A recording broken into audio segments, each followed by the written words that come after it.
I can still feel the sun beating down on my back as I kneel in the garden, guiding my son's hand over the rich soil. Feel that? I say, gently pressing his fingers into the earth. Malik smiles, his sightless eyes searching for the sound of my voice. It's soft, he says, a grin stretching across his face. That grin, it's why I wake up every morning ready to fight for him. Our life on Magnolia Lane is simple. Peaceful even. Every Saturday morning I tend the garden while Malik plays with Boomer, our old Labrador retriever. Neighbors pass by with tight-lipped smiles, nodding stiffly, some avoiding eye contact altogether. I've learned to read the silence. We're one of 3 black families in the entire HOA, and it shows mostly in the way people don't speak to us unless they need something. But I'm used to being underestimated. Our home is modest brick, single-story, with flower beds Malik and I built together. It's not flashy, but it's ours. And I keep it spotless. Not for the HOA. For Malik, last month I noticed the first sign, a literal one. A pink notice taped to our mailbox. Grass height exceeds community standards. HOA violation number 103. I blinked at it. I'd just mowed 2 days earlier. Maybe it was a mistake. I shrugged it off, chuckling bitterly, but the notices kept coming. One about unauthorized modifications because I added a handrail to the front steps needed for Malik's safety. Another claimed Boomer's barking was a public nuisance, though he's too old to do more than huff when someone walks by. Each notice felt like a mosquito bite, small, annoying, but the itching wouldn't stop. Then came the stares. Last week, I caught Marjorie Whitman, head of the HOA, standing at the edge of our yard, arms crossed, eyes cold. She didn't say a word, just scanned the house like she was assessing damage. Her gaze lingered on the ramp I installed last summer, the one leading from the porch to the driveway. That ramp changed Malik's world, made him feel free. That night, Malik sat on the porch with his Braille books, but I caught him frowning, his fingers slowing as they ran over the pages. "Mom," he asked, voice small, "did I do something wrong?" My heart clenched. "No, baby. Why would you think that? People keep looking at us weird. Like I'm in trouble." I wanted to scream, but I just smiled and hugged him close. "They don't understand you. That's not your fault." The next morning, the ramp was scratched, deep gouges across the wood like someone dragged a crowbar over it. I didn't cry. I got my camera, and I waited, because something's coming. And they have no idea who they're messing with. It starts with the meeting notice, urgent HOA convening. Subject, property compliance violation hearing for lot number 17. That's our address. No explanation, no warning. Just a folded slip taped crookedly to our front door like a threat. I turn it over in my hands, heart thudding. The ink smears where someone's thumb pressed too hard. Compliance violation? For what? I've kept everything spotless. I've measured the grass with a ruler. I've logged every maintenance check. Still, they're coming for us. Malik sits at the kitchen table, tapping his fingers lightly on the wood, his nervous habit. "Mom, are we in trouble again?" he asks, sensing my tension. "No, sweetheart," I say automatically. But I don't believe it. The HOA meeting. I'm the only black person in the room. Eyes flick toward me as I enter, then dart away. I feel them crawling over my skin. Whispers flicker like flames behind cupped hands. I take a seat near the front, straight-backed. Chin high. The head of the table is Marjorie Whitman. She's dressed like she's heading to a courtroom, navy suit, gold pin, not a hair out of place. Her smile is tight, teeth barely visible. Her voice, sweet, almost musical, oozes fake civility. "Ms. Green," she says, "thank you for coming. We're here today because of a rather delicate issue." She gestures toward a stack of papers. "Several residents have raised concerns about your property's appearance and your son's presence during community events." I stiffen. "My son's presence?" A murmur ripples through the room. Marjorie's smile never wavers. "Well, children with disabilities can be disruptive. Some neighbors feel uncomfortable. There's also the matter of safety. That ramp of yours installed without approval poses a potential hazard." My mouth goes dry. "That ramp allows my son to leave the house. Nonetheless," she says, folding her hands, "you're in violation of our codes. You'll need to remove it by the end of the month, or face legal action." There's a beat of silence. My pulse roars in my ears. I glance around the room. No one meets my eyes. I realize then it's not just about a ramp. It never was.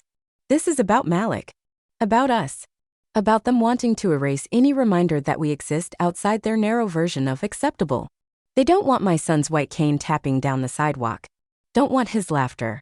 His difference. I stand slowly, locking eyes with Marjorie. "You'll be hearing from me. As I leave, I hear her mutter, just loud enough. Some people never know their place. I pause in the doorway. My fists clench, nails biting into my palms. I don't have proof yet. But I know what this is, and I'm done playing nice. I don't sleep that night. Every time I close my eyes, I hear it, the crack of gunfire, the smug laughter, Gary's veiled threat slinking through my mind like oil on water. The HOA has tried plenty of tricks to push me out, but this, turning my land into their personal shooting range? This is new. And deliberate. By dawn, I make a decision. I'm shutting this down. Today. I start by gathering proof. I take photos of the empty shell casings, the beer cans, the targets they left behind. I film a slow pan of the trampled grass, the bullet-ridden tree stump near my property line. Evidence. Unshakable. Undeniable. Then I make some calls. First, the sheriff's office. The dispatcher sounds bored when I explain what's happening. "We'll send someone out when we can," she says, but I hear what she means. "You're not a priority." Next, the county zoning board. The man on the other end sighs, asks if I have documented proof that it's an ongoing issue. "We can't enforce zoning violations without a formal complaint process," he says. Another brush off. I grit my teeth. They won't help. No surprise there, so I go straight to the HOA's next board meeting. The Whispering Oaks clubhouse is packed when I arrive, all white-painted walls and neatly arranged chairs. Retirees with golf tans. Housewives with manicured nails. People who see me and immediately look away. At the front of the room, Gary leans casually against the podium, chatting with a few board members. The moment his eyes meet mine, his smile tightens. He wasn't expecting me here. I stride to the front, placing my folder of evidence on the table. "We need to talk." Gary feigns surprise. "Well, look who's taking an interest in the community," he says, loud enough for the room to hear. "What can we do for you?" I hold up a photo, spent shell casings littering my land. "This. Your people trespassing on my farm. Using it as a shooting range." That stops now. A murmur ripples through the crowd, but Gary just chuckles. "Come on, now. You're making a big deal out of nothing. We were just having some harmless fun." My voice hardens. Drunk men firing weapons near my livestock isn't harmless. It's reckless. And illegal. Gary sighs, glancing at his board members. "Technically, that land isn't within HOA jurisdiction," he says smoothly. "If some neighbors choose to gather there, well, that's not an HOA matter, is it?" The board members nod. A few audience members chuckle. They think it's funny. I glance at the audience, at the faces of people who know this is wrong but won't say a word. I grit my teeth. Fine. If they want to play dirty, so will I. "Actually," I say, my voice calm but sharp, "it is an HOA matter. Because as of this year's budget approval, I oversee every discretionary funding request for Whispering Oaks." The laughter dies. Gary's smile flickers. "Excuse me?" I fold my arms. "HOA funding. Repairs. Landscaping. Community events. You know who signs off on those now?" I tilt my head. "Me." The room is dead silent. Gary's face darkens. "That's not possible," he says, but there's doubt in his voice. I let the moment stretch, let them feel the shift in control. Then I grab my folder and turn toward the door. "This is your only warning, Gary," I say over my shoulder. "If I hear another gunshot on my land, the entire HOA budget gets a full audit. And trust me, you won't like what I find." And then I leave, because I know what happens next. Gary won't back down. Not yet. He's going to make this personal. I don't have to wait long. The next evening, just as the sun bleeds into the horizon, I hear it again. Gunfire, not just a single shot. A barrage. Loud. Deliberate. I exhale slowly, setting down my tools. Gary wants a war. Fine. He's about to get one. By the time I reach the eastern field, the stench of gunpowder and spilled beer clings to the air. The same group of men, maybe even more this time, laugh and cheer as they fire round after round at targets lined up along my fence. Some of them have dragged out lawn chairs, coolers. They're settled in, like this is some weekend event. And in the middle of it all, Gary Whitmore. He stands tall, smug, like a king surveying his kingdom. When he spots me, his grin spreads slow and wide. Well, he drawls, lowering his rifle. "I was wondering when you'd show up." I stop just outside the fence line, my stance calm. Measured, Gary gestures toward the field. "We took your little complaint into consideration. Figured, why waste a perfectly good open space? So we made it official." He waves a crisp HOA document in the air, shaking it like a trophy.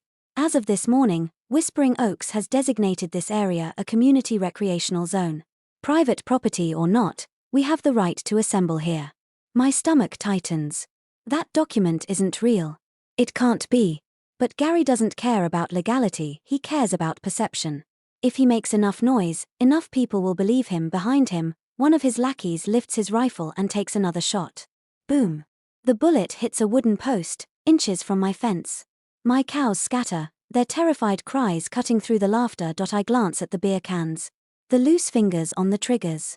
The way the men watch me, eyes glinting with something just beneath the surface. This isn't just about power anymore. It's about putting me in my place. Gary steps closer, voice mocking. You could join us, you know. Might do you some good to loosen up. His friends snicker. I let the silence stretch, my pulse steady. Then, I reach into my pocket and pull out my own document. I unfold it slowly, deliberately. You're right, Gary, I say. Whispering Oaks did make it official. Gary's smirk twitches. What? I tilt the page toward him.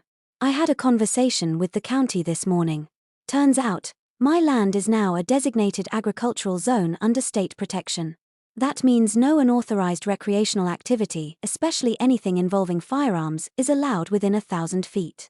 His smile drops. I step forward.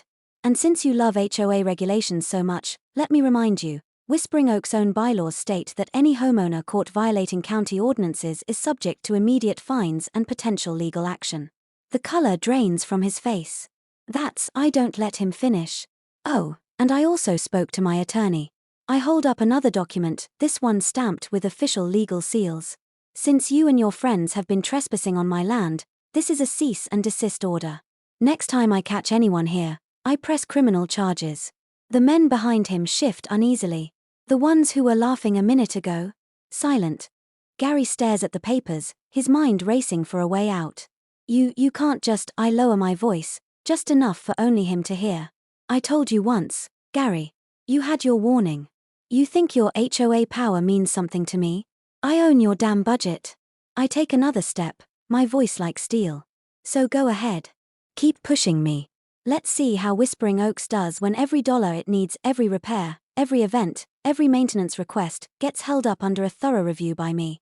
His jaw clenches. I have him cornered, and he knows it. I fold my arms. So what's it gonna be, Gary? Pack it up, or lose everything? The seconds tick by. His face is red now, fury bubbling beneath the surface. But he's trapped, and we both know it. Finally, with a sharp breath, he turns on his heel. Pack it up, he snaps at his men. We're done here. There's some grumbling, but they listen. Rifles are unloaded.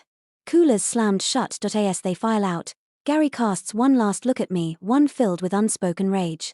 This isn't over for him, but it's over for tonight, and the final nail in his coffin is coming. Marjorie's once pristine pearl necklace now trembles against her chest as she stares at the footage still frozen on the courtroom screen. Gerald looks like he's aged 10 years in 10 minutes, beads of sweat glistening on his pale forehead. And me? I sit back, calm, letting the silence settle like a heavy fog. The judge clears her throat, voice sharp. Mr. Brooks, you mentioned witness statements? I nod. Yes, Your Honor. One of Marjorie's own board members came forward. Anonymously at first, but she's here today. Ready to speak. The courtroom buzzes. Heads turn as the back doors open, revealing a tall, nervous woman in a gray blazer, Tina Fields, HOA treasurer. Marjorie spins around in her seat, eyes wide, lips parted in disbelief. Tina? What the hell are you doing? Tina doesn't flinch. She walks steadily down the aisle and stands before the court. I can't keep quiet anymore, she says, voice cracking. They told me to look the other way. That if I didn't go along with it, they'd make sure I'd lose my job, my reputation. But Mr. Brooks is right. She looks directly at the judge. They targeted him. And his son. We had meetings, secret ones, where they plan ways to find him, harass him. They even joked about getting Child Protective Services involved to scare him straight. Gasps erupt from the crowd. Gerald shoots to his feet, pointing a trembling finger. This is insane. She's lying. She's just bitter because she didn't get the vice chair position. Marjorie stands too, voice shrill now, the mask slipping. This is a setup. Brooks must have bribed her. None of this is legal. That footage, how do we even know it's real? I stay seated, watching the chaos unfold. It's like watching a dam burst, years of control and privilege flooding away in seconds. The judge slams her gavel again. Order! Order in this court. The room settles, but the damage is done. Marjorie and Gerald are unraveling, their composure gone. The power they clung to like armor now lies shattered on the courtroom floor. Your Honor, I say, rising to my feet once more, if I may submit one final piece of evidence? She nods. I pull out a thick envelope, handing it to the bailiff. Financial statements from the HOA's discretionary fund. Gerald authorized tens of thousands of dollars in security expenses. A private investigator followed my son and me without our consent. I have their reports and the PI himself is willing to testify. The judge leafs through the papers, her expression growing darker with every page. Marjorie's face is a ghostly white. You, what the hell have you done? She hisses at Gerald. He stammers. I thought it would help. Protect the neighborhood. No, I cut in. Voice low but firm. You wanted to protect your version of the neighborhood. One without people like me. Without my son. A loud crack of the gavel silences everything. The judge leans forward, eyes burning into Marjorie and Gerald like a furnace. This court finds substantial cause for a full investigation into the HOA's conduct. The evidence of harassment, discrimination, and misuse of funds is undeniable. I'm freezing all HOA accounts pending audit. Further, I'm issuing a restraining order to prevent any board member from contacting Mr. Brooks or his family. Charges may be filed. The courtroom erupts. Reporters at the back furiously type on laptops. Cameras flash as Marjorie and Gerald are surrounded, questions flying like arrows. Mrs. Whitman, do you have a comment? Mr. Whitman, will you resign from the HOA? Tina slips out quietly, giving me a small nod. Marjorie lunges toward me, fury burning in her eyes. You think this is over? You think you've won? A deputy steps between us. Ma'am, step back. I don't move, don't blink. I didn't win, Marjorie, I say, voice cool. You lost. All by yourself. She's dragged back, her once flawless hair disheveled. Pearls askew, surrounded by the flash of cameras and the roar of public scrutiny. Gerald tries to follow her, but a reporter blocks his path, microphone in his face. How do you respond to allegations of racial discrimination, Mr. Whitman? He stumbles, no words coming. They're finished. The court adjourns, but I stand still for a moment, Malik's hand in mine. He turns toward me, sensing the change in the air. Did they see Daddy? I kneel beside him, my voice steady. They had to see, son. And now everyone sees. He smiles, and in that moment, justice doesn't just feel like a word. It feels real. The headlines hit the next morning like a sledgehammer. HOA president and vice chair investigated for harassment and embezzlement. Caught on tape. HOA leaders mock disabled child in courtroom scandal. Marjorie's photo is everywhere, hair frizzed, eyes wild, caught mid-scream as deputies escort her out of the courthouse. Gerald's face is no better, sweaty, glassy-eyed, clutching a folder to his chest like a lifeline as cameras swarm him outside his home. Within a week, the HOA collapses. State auditors descend like vultures, combing through every line item, every discretionary expense Marjorie and Gerald ever approved. Tens of thousands of dollars gone. No one knows where. But now the IRS wants answers. The board dissolves under public pressure. Marjorie resigns in disgrace, stripped of her title. Gerald? He's fired from his job. His company couldn't stomach the PR nightmare. Lawsuits follow, civil and criminal. Neighbors who once smiled in polite silence now whisper behind closed doors, stunned that the leaders they trusted used their power to destroy lives, mine, my son's. There's at Malik School, something shifts. Where there were once awkward glances, now there are kind words. Invitations. Parents apologize, some stumbling, others sincere. We didn't know, they say. I don't let them off the hook easy. You didn't want to know. But I see the change. And more importantly, Malik feels it. The ramp we built together now stands untouched, just as it should have from the start. Our home is peaceful again, no more notes in the mailbox, no more threats, no more fear. We plant sunflowers in the front yard, Malik's idea. He says they're happy flowers. One afternoon, as we sit on the porch, Malik's hand resting on our old Labrador's back, he turns toward me. Daddy, are the bad people gone now? I pause. Think, they're not all gone, son. But these ones won't hurt us anymore. He smiles, head tilting up toward the sun, blind eye squinting. Good. I like the quiet. And I realize this is justice. Not just the courtroom victories or the headlines or the financial ruin of two corrupt leaders. Justice is Malik's peace. Justice is the freedom to live without fear. Justice is knowing we fought back, and WON.as the sun dips low. Casting golden light over our yard, a neighbor walks by. One of the ones who never spoke up, never stepped in. He hesitates, then raises a hand. Hey, Brooks. Those flowers look good.